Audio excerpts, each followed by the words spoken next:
What just happened? Has the death sentence been carried out?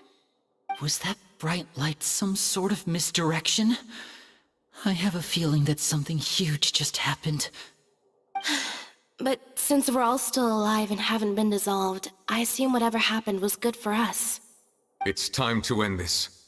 We must mete out punishment to that beast. But didn't you say just a moment ago that it can't be defeated? I have gained the strength sufficient to deal with it. Through certain means, I now have the ability to separate the power of the Primordial Sea from that creature. We should seize the opportunity to pursue our quarry.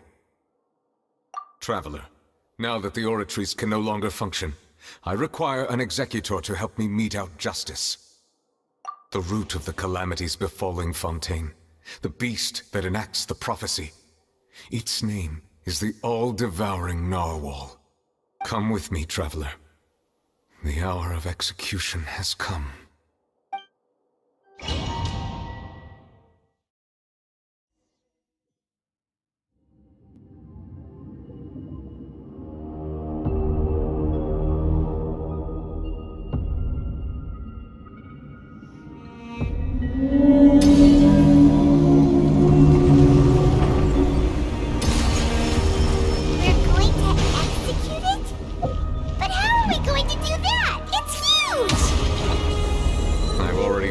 To separate the power of the Primordial Sea from the whale.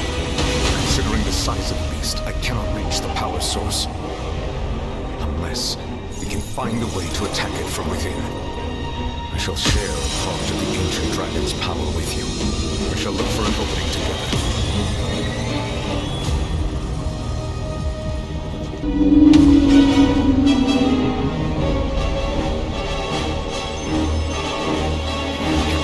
sorrow turning into hostility.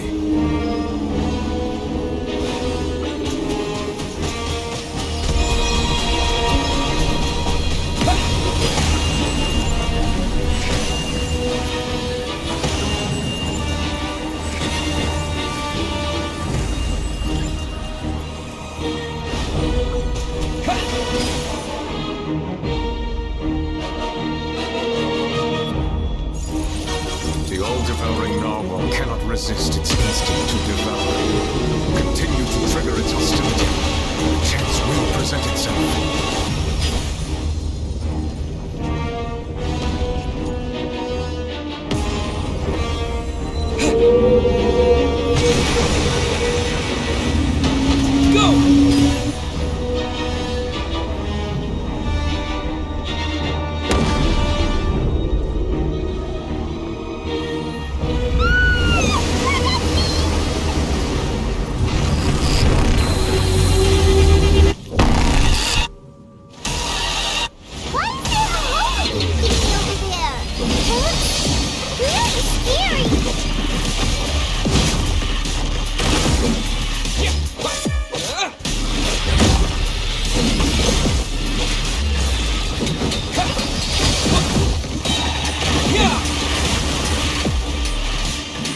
Granted you my protection. Do not fear. Seize the moment and use my power to suppress its root from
Thanks for helping with the cleanup. It should have been my job, but... oh well. It was just supposed to be a short private training session for me. I didn't think that my disciple and my master's pet would start brawling in the meantime.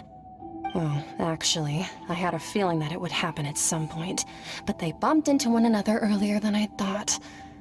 What a blunder. I suppose I'll have to swing my sword 3 million times as penance. That power. Who are you exactly? Paimon has an idea. From what she said earlier, she must be Child's master. Skirk, right? It's just that he gave us the impression that she was the less talkative person. I simply did not have anything to say to the weak. But you, on the other hand, managed to defeat the All-Devouring Narwhal without using power from beyond this world. So you may speak to me as equals. I have to agree. It's a strange use of a planet's primordial waters just to raise an all-devouring narwhal. That kind of power is wasted on it. It's not cooperative. It eats too much. And I have more important things to do with my time than pet sitting. The only thing that creature has going for it is its looks. All in all, it fails as a pet. Miss Skirk? I think you might have missed the point. The point being? Well, being that this pet almost destroyed an entire nation. So what sort of person is your master? Well, Child's master's master. Wait, is that right? Oh, right. So you don't know him. Sorry, I assumed you did. His name is Sertologi. Huh? I am unfamiliar with that name. Huh. So Master isn't sufficiently famous. How should I describe him then? Have you heard of the name The Fowl? The Fowl? Still nothing? Well, how about the Visionary? Vetterfalnir then? Or Gold Rhine-Daughter? Ooh, that one we've heard. Rhine-Daughter's part of the Hexen Circle. She's Albedo's mom, right? Oh, so you do know that name. To be honest, I also heard all of those names and titles from my master. I don't actually know them either. But I suppose you understand now, yes? My master is likely a similar sort to Rhine-Daughter. They are both pursuing some form of perfection. Wait, didn't you also mention a visionary person? Paimon didn't quite catch their name. Actually, never mind that. I believe it expedient to inform you that the all-devouring narwhal used up nearly all its strength fighting you. Such roiling hydro energies will prove difficult for the planet's deep seas to digest. As such, the fontaine back on the surface has most likely been thrown into chaos. In other words, the prophecy that you've been fretting over should now be in full swing. What?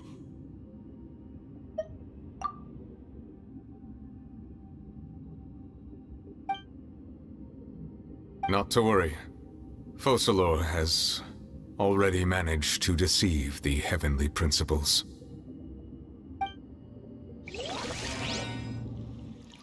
In the end, the people will all be dissolved into the waters, and only Farina will remain, weeping on her throne.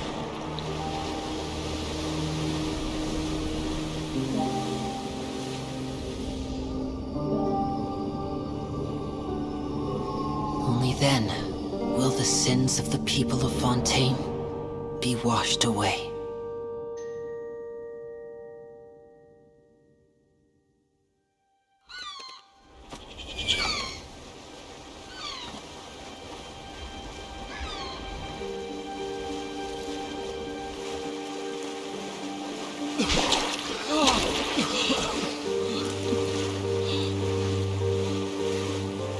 Hey! Help! Over here!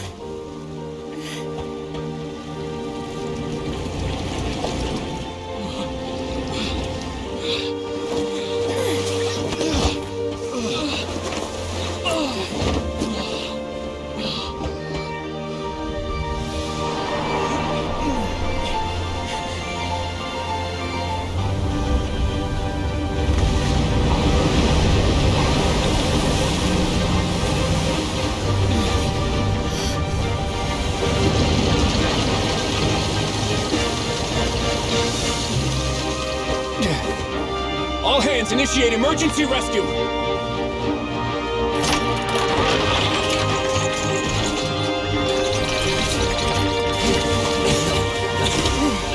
Hurry!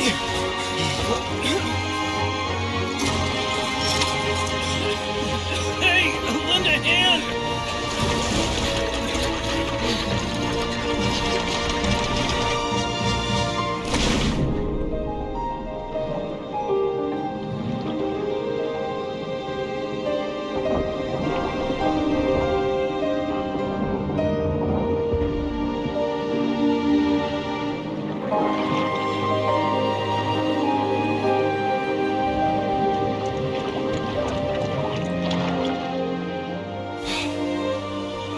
Look! The water's receding!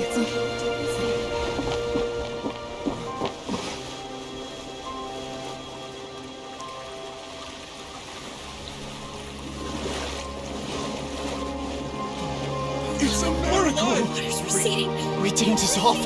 The prophecy was wrong! The prophecy was wrong!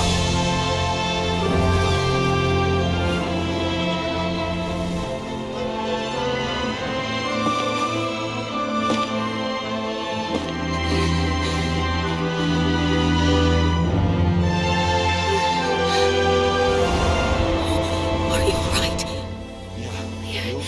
We're safe. The prophecy was wrong.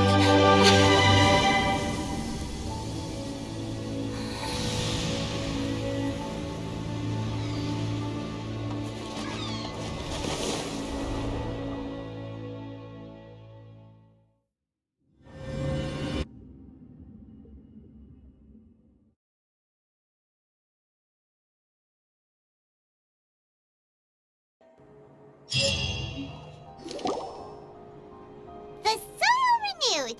The Spina di Rosula talks post-disaster rebuilding.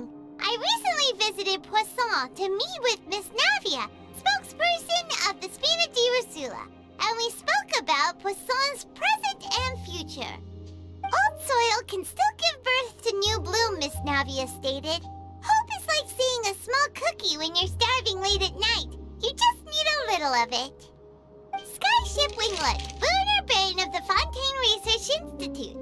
The various disputes that have arisen on account of Mr. Edwin have suddenly become a shield over the Institute, with Jurier turning out to be a once overlooked hidden gem. People always call the first researcher mad, but few know what to call the second. And should that latter person achieve a miracle, they would find it all the harder to find a word with which to classify him and his team. Wow! Paimon barely recognizes the people in the reports. Are those really Jurier and Navia? They sound like real big shots. What do you think? Pretty enthralling, huh? The Steambird's idea was pretty simple. With the disaster just having passed, we would print a free edition packed to the margins with good news to calm people down. The value for these big scoops lies in their inevitable follow-ups. We'll publish further reports and go into the stories behind those people. Edwin's assistant, Jurier, created a true flying ship, while Navia is leading people in the reconstruction of their home. I'm sure that these stories could draw even your well-traveled eye. Paimon's curious too! Wait a minute. Didn't we watch everything happen from start to finish? What's there to be curious about? And that's exactly why I'd like you to come conduct interviews with me.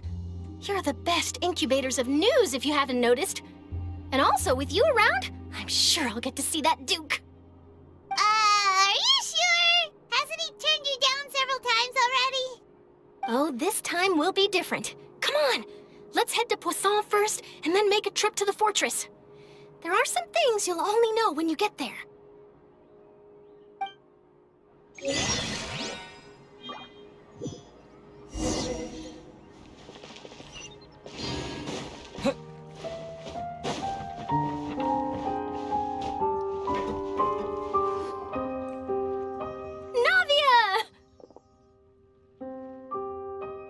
Oh, it's you.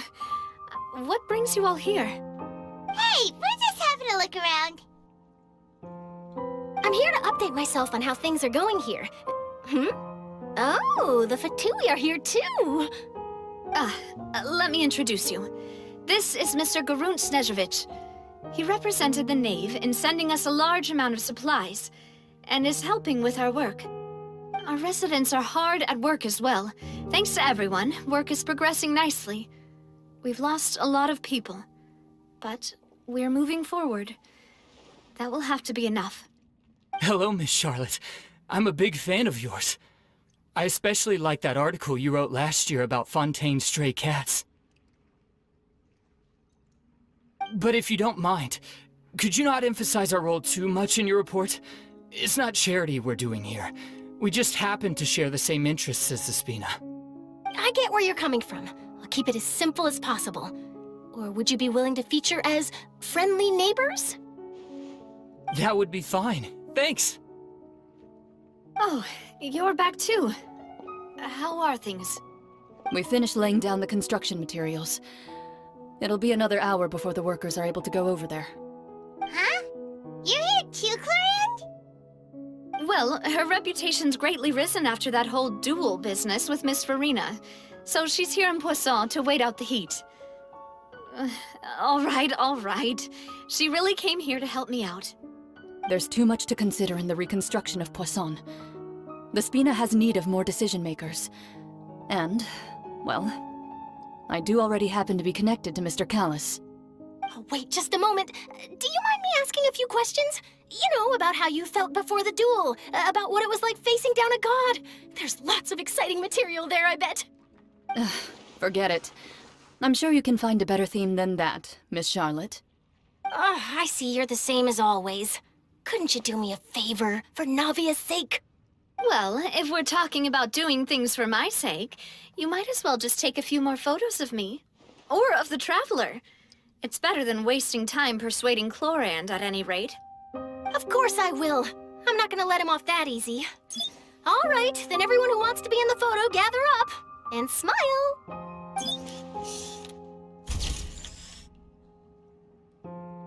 How did it go? Was it a good shot? Did Paimon look cute in it? Not bad. Your addition really helped the composition of the picture.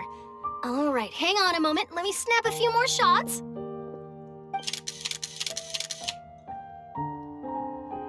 All right, that should do it. I'll be back here later anyway, so let's call it a day.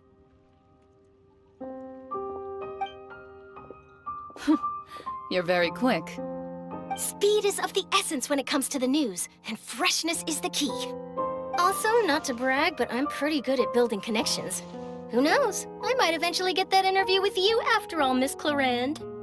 Wow, you really do have that never say die spirit. I'm impressed. I'll hazard a guess that this is how you got that interview at the Fortress of Meripede. Whoa, you're well informed. Let me make a guess too. I asked Sijuin who told Monsieur Neuvillette, and he told you, right? That's a very complete information chain. In truth, all Monsieur Neuvillette asked me was, when did the fortress become so friendly towards the media? I told him that it was best not to speak too soon. There's no guarantee that Ridesley will make a personal appearance. You're right. I've got to treasure every moment I have with them. In which case, I'll be making a move first. Stay safe now. And tell me if you hear anything interesting. I'll treat you to afternoon tea in exchange.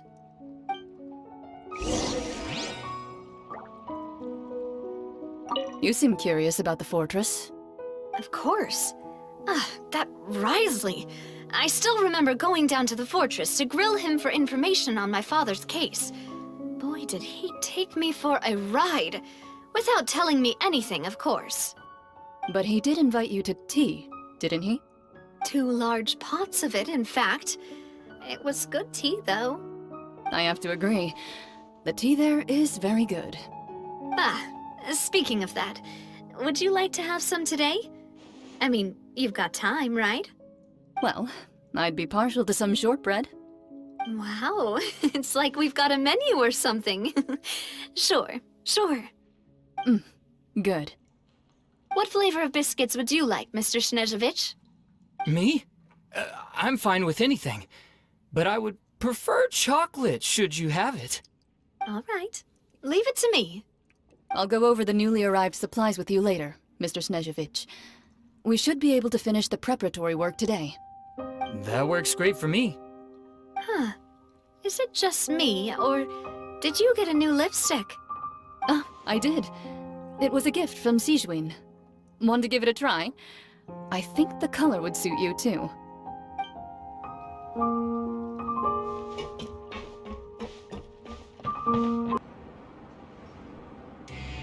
Wow, guess we're here again, huh? There's a real nostalgic feeling to this place. Looks like you've been missing us. Duke! Did you come all the way to the entrance to greet us? Of course. I'm here to welcome you and our dear Miss Charlotte, whom our good head nurse recommended to me.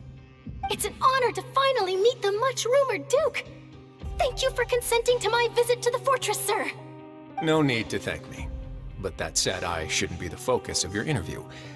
I trust you recall our agreement? Of course, of course. All right then, this way.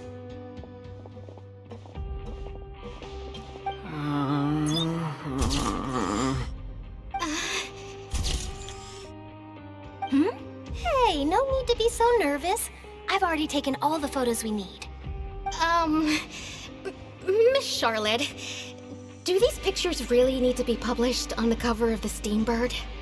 It would seem that Miss Lorvine doesn't want her face to appear beside that of Mr. Jurier, Sir, please don't say things like that. But it looks like dear Mr. Jurier denies it. Might this interview be very important to you then? No, I just... This is my first time being interviewed, and I'm very thankful to the Steambird for... Now, I might not look it, but I actually did meet Mr. Edwin once. And I'll be honest, I enjoyed chatting with you more. You've definitely got more of that genius vibe going on. The boat that brought about a miracle, the ark that saved the people. Why, you recreated a myth back there, like an emissary of legend. Still, if I might ask, where's that flying ship now? Huh! Looks like Charlotte's trying to get herself another exclusive scoop. I have to apologize, but that ship is presently in the bowels of our factory. I'm afraid it won't be easy for you to get a shot of it. Really? Well, then in that case, could I have an interview with you to make up for that loss? You already know my answer, I'm afraid. Best you interview our head nurse instead. Or perhaps you'd like to take another photo of this couple of researchers? Did you really have to use the word couple? Well, then, 2 solo photos will do. Is my hair messed up? Please, someone help me have a look. Things sure are getting pretty lively here. We've seen this kind of thing before.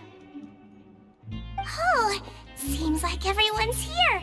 Would any of you like to try this new drink I came up with? Ah, Sijwin. Hey, Miss Charlotte. Why don't you, take some pretty photos of our head nurse? Sure. Come on, Miss Sijwin. Over this way. Let's find a brighter spot. Huh? Sure.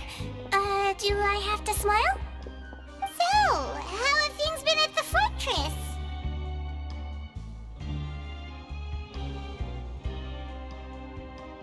Same old, as you can see.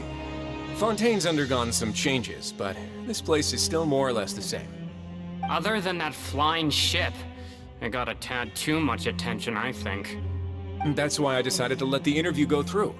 We should direct more public opinions toward the behind-the-scenes heroes. Am I right, Mr. Jurier? Miss Lorvine? You're too kind, sir. I believe that you too should have your day in the sun. Not that you would want that, just pity. I'll just leave the spotlight to you two.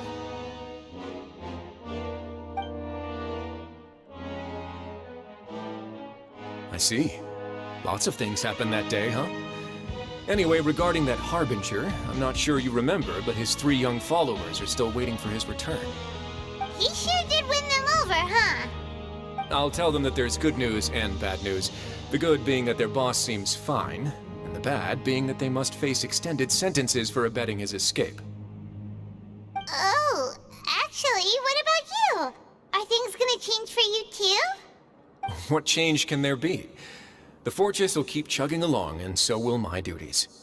As to what Miss Farina's departure will mean for the nation, and if our laws and governance will be transformed, we'll leave those to the folks in the overworld. Hey everyone, the photo shoot's done. Good. In that case, let's call it a day here. Thanks for your cooperation. Come on, Traveler, let's go. Till next time, everyone. There'll be a next time? Maybe. Who knows? I might write a story about the underwater factory next time. Until then. All right. Last stop, the docks.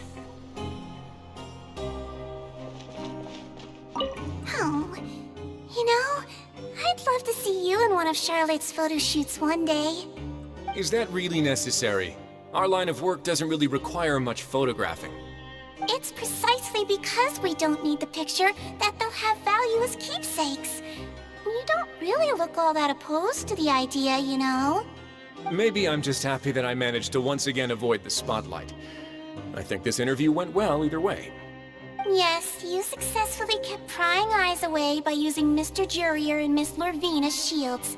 Very good. You should be happy for them. They have a bright future ahead of them.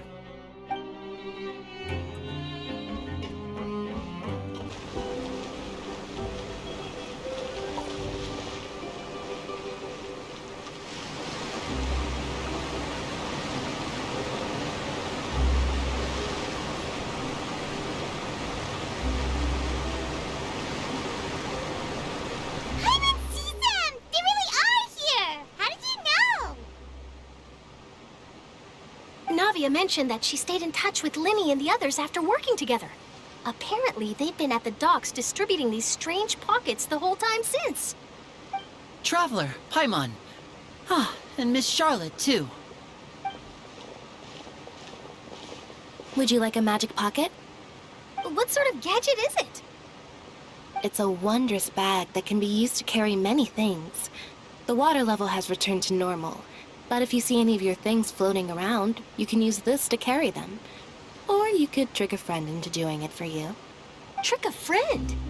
I wonder which of my friends would fall for that.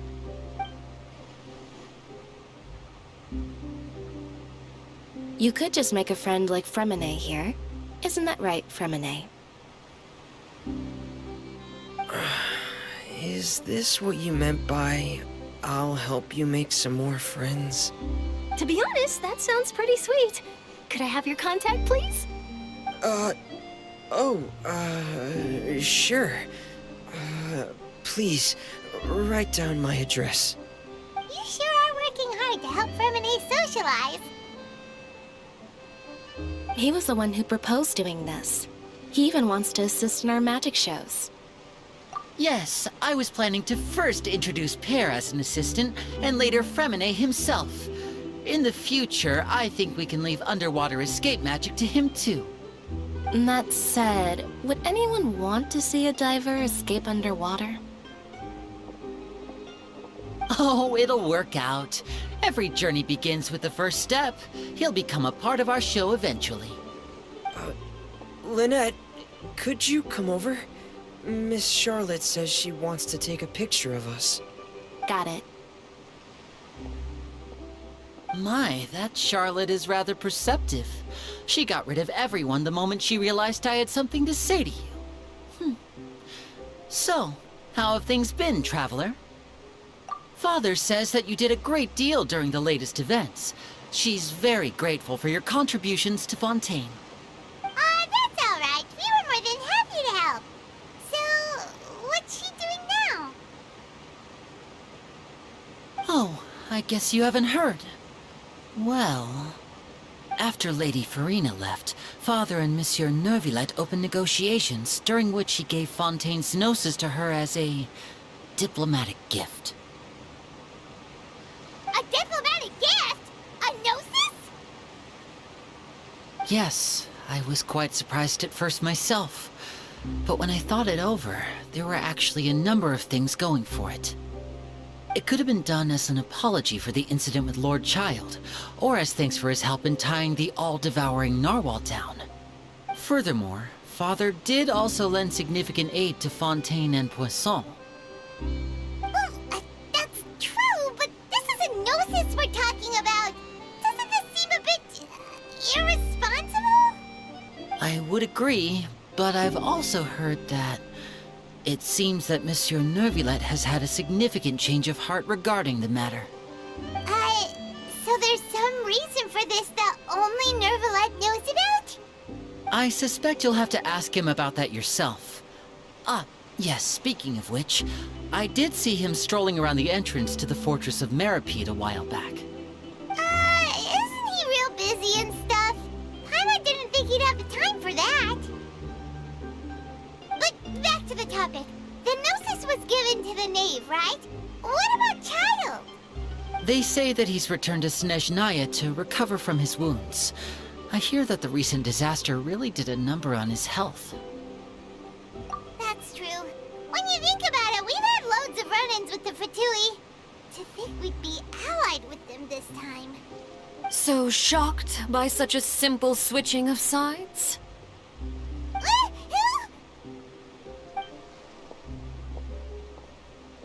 Father! Well, what do you know?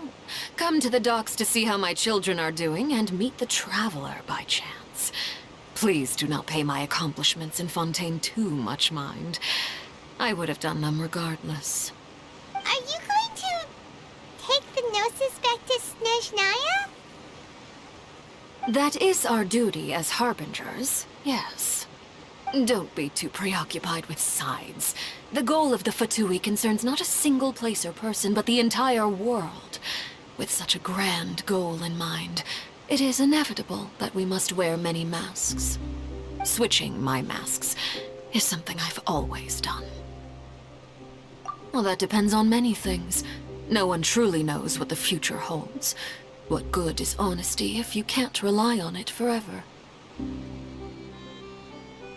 As for you, I very much look forward to our next collaboration. Good things cannot be achieved alone, and you've proved yourselves to be great partners.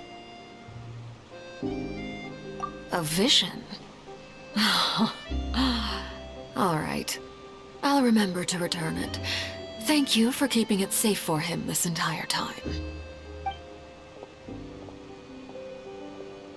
And that's a wrap for me. Huh?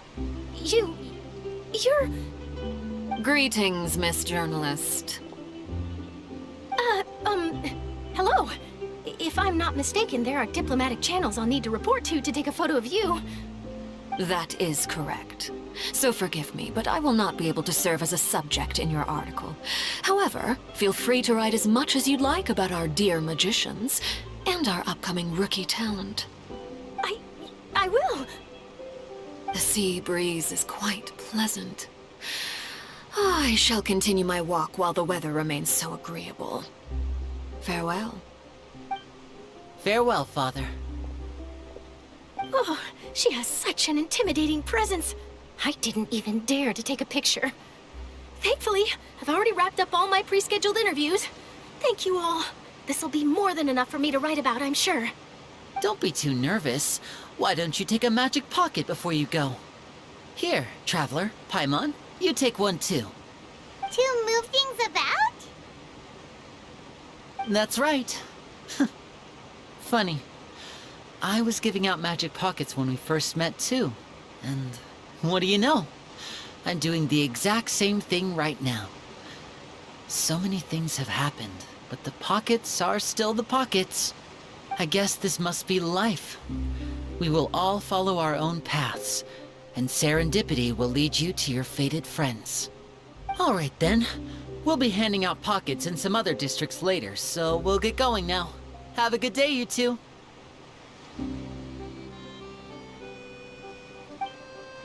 Well, guess we sent Charlotte off. Shall we go see what Neuvillette's doing? As long as he's not so busy that he doesn't have time to chat anyway.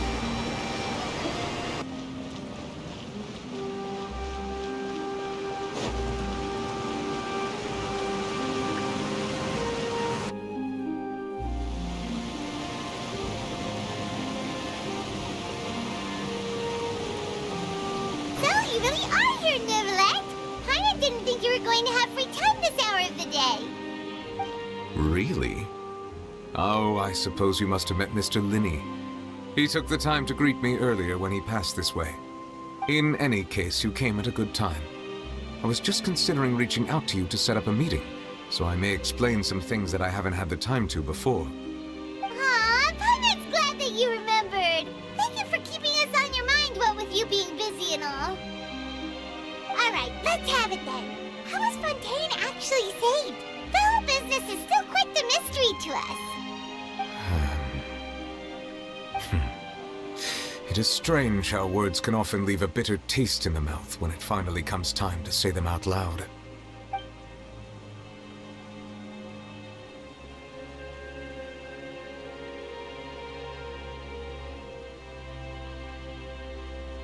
Whoa. So that's what happened? Focalor destroyed the divine throne of the Hydro Archon and restored your power to you, transforming you into a fully fledged elemental dragon sovereign. But Paimon still doesn't quite get what you did to save the Fontainians from dissolving. For me, the authority of the ancient dragons refers to absolute control over the hydro element. Fontainians were incomplete humans born of Egeria's use of the power of the primordial sea, with constitutions similar to that of mimics. But so long as those primordial energies remain within them, I could use the ancient dragon's authority to grant them true blood, after the fashion in which life was first brought into being on this planet. In other words, when I gave my verdict, Fontainians became true humans, and thus would naturally no longer be dissolved by water from the primordial sea. Focalor must have counted on you to make that decision as well. Your verdict was the key to making the prophecy appear to have come true while saving everyone. Yeah, and in a manner of speaking, Focalor finally managed to fulfill the original Hydro Archon's wish to turn Oceanids into real people too! It seems from your expressions that you still have more things you wish to ask. Ask away.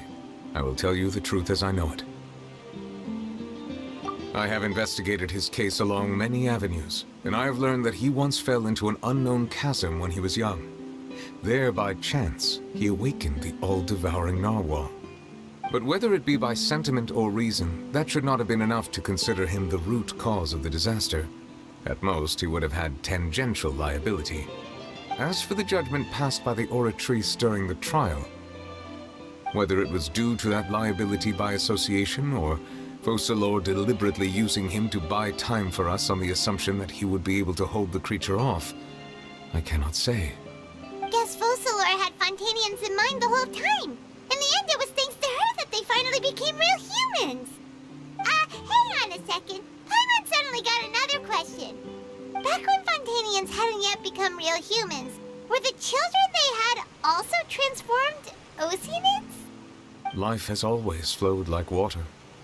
Do you recall how Fontainians would often come to the Fountain of Lucine to pray for children? Yeah! Lynette said the fountain is where all the waters in Fontaine converge. In truth, even those couples did not know that such prayers were no mere custom, but instead a form of ritual. Those Oceanids who were blessed within the spring water would later descend as new humans in the coming months.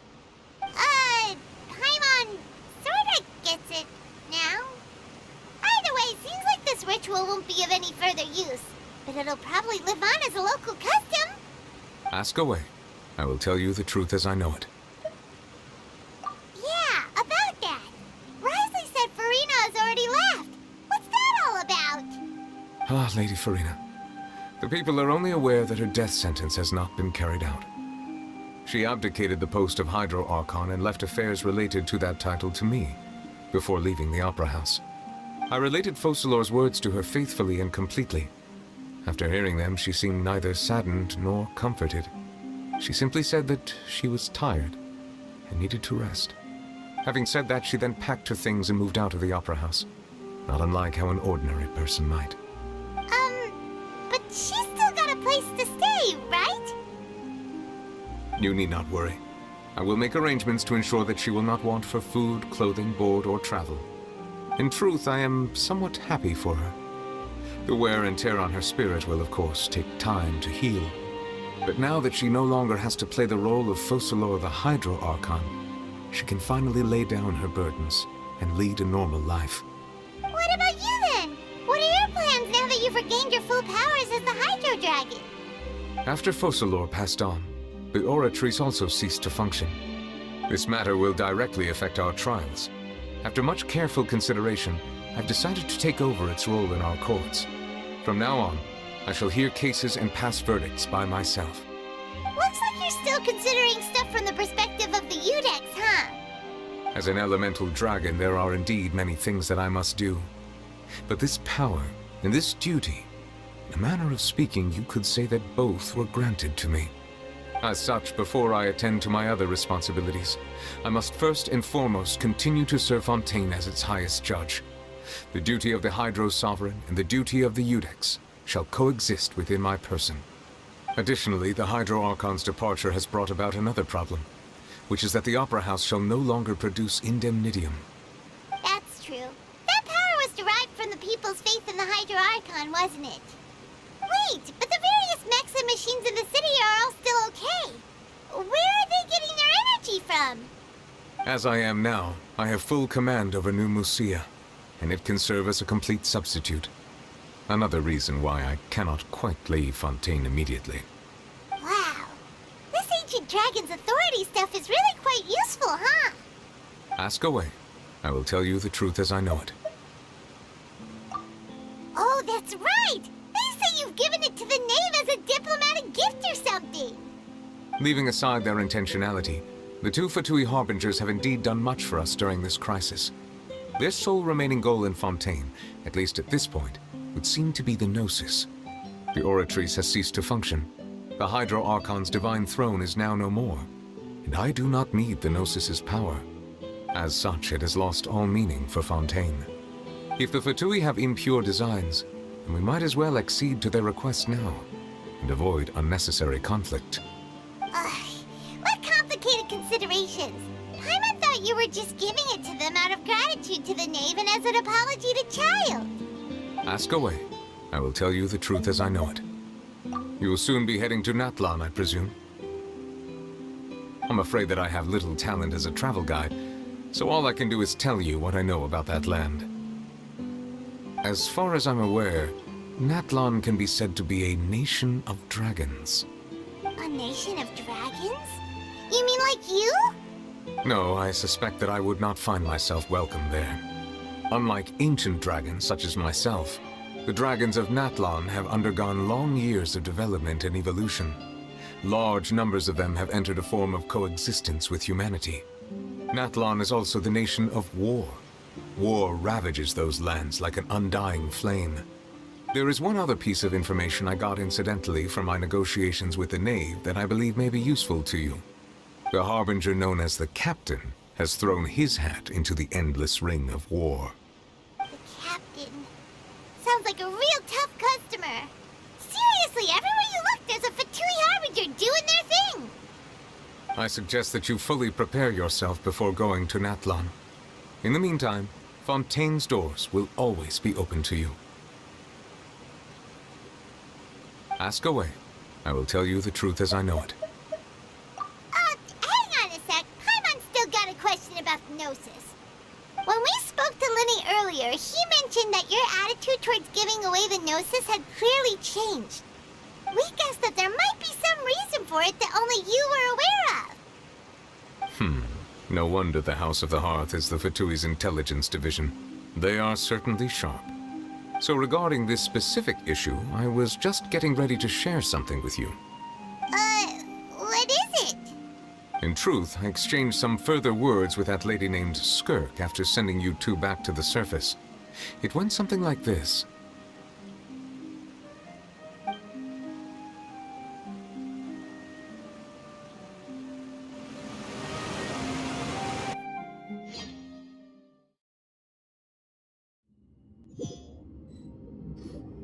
Well, we're going to head topside to see what's going on. You hurry over soon as well, all right, Neuvillette?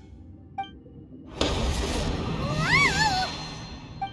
What next? The All-Devouring Narwhal isn't here, so I'm no longer getting any interference. I can finally catch the scent of your power, what it's made of. It is the authority of the planet's primordial dragons, but with something very similar to a god's curse mixed in. It's quite a novel blend. I'm sure I've encountered something like this before. What was it again? I do not know what you speak of. Of course. How could I forget? You should have the remains of the third Descender on your person, yes? Remains? I've never heard of any such thing. According to your parlance, I believe it may be called a gnosis. Well, that much is true. After Focalor's divinity faded, she handed her gnosis to me. But I fear I have never heard of it described in the manner that you just did. I've been training with my master, the Foul, ever since I was young, and I have never returned to the surface since. So most of the information I possess, I got from him. It is only natural for those who are greater than humanity to possess a different sort of common sense, which is why there are so many problems in our attempts to communicate with humans. Regardless, you should probably get rid of objects of misfortune to prevent any disasters from befalling you. To live in itself is a blessing. But once a person dies, the bonds he once had with this world shall all turn to curses. What do you mean by that? No need to fret. These are just my personal thoughts, and my reason for no longer wishing to return to the surface. This third Descender you refer to, who are they? And when did they die? Master never mentioned them to me. Perhaps it just wasn't that important for me to know. If you're interested, though, I could ask him. I'll be sure to pass the answer on to you next time. Next time? You believe we will meet again? I do. Wait. I have a disciple of my own, don't I? He can be the messenger then.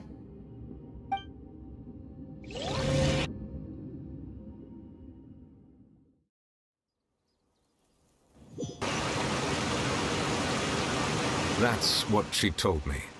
Whether it would prove useful or not, I wanted to pass that information on to you. The remains of the third Descender? So that's what the Gnosis actually are. Paimon just thought they looked like chess pieces. How could they be a person's remains? All the same, assuming that there was no misunderstanding or special metaphor at play, that is what she meant to say.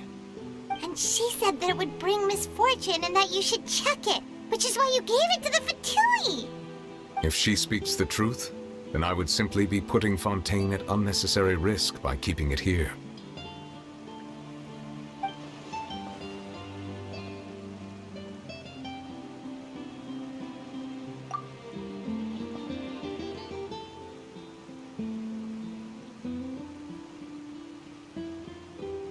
I guessed that you might already be familiar with this concept, but I did not expect you to be one of them. That means that the Gnosis, which are exceedingly element-compatible and can even enhance elemental abilities, do indeed come from the third Descender. I wonder, does your body also possess similar properties? Like being able to use elemental powers without a vision! That does sort of count as special compatibility, right?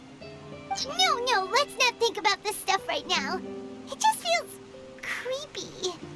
Comparing the Traveler to the dead third Descender and all. That's what you say, but this topic still feels like bad luck. Once Child recovers, let's get some more answers out of him. Or go look for his master and get the answers that way. I too believe it unwise to make too many blind guesses when information is lacking. The same is true of being at court. All right. Whatever the case, it seems like the crisis here in Fontaine's over for now. Yes. All of Focalor's efforts were for this moment as well. But she sacrificed herself in the end as a god, and she suffered through all those years as a human. Was that really what she wanted? I suppose that would be the mystery of a god's will. I suspect not. But once in a while, I too would guess that if wishes were like the clouds in the sky, they will one day return to the earth as raindrops. Life flows like water, and rain is the final answer. The water levels may sometimes tilt one way or another, but the rain falls fairly upon all. And what, ultimately, is the difference between the rains that fall upon all of us?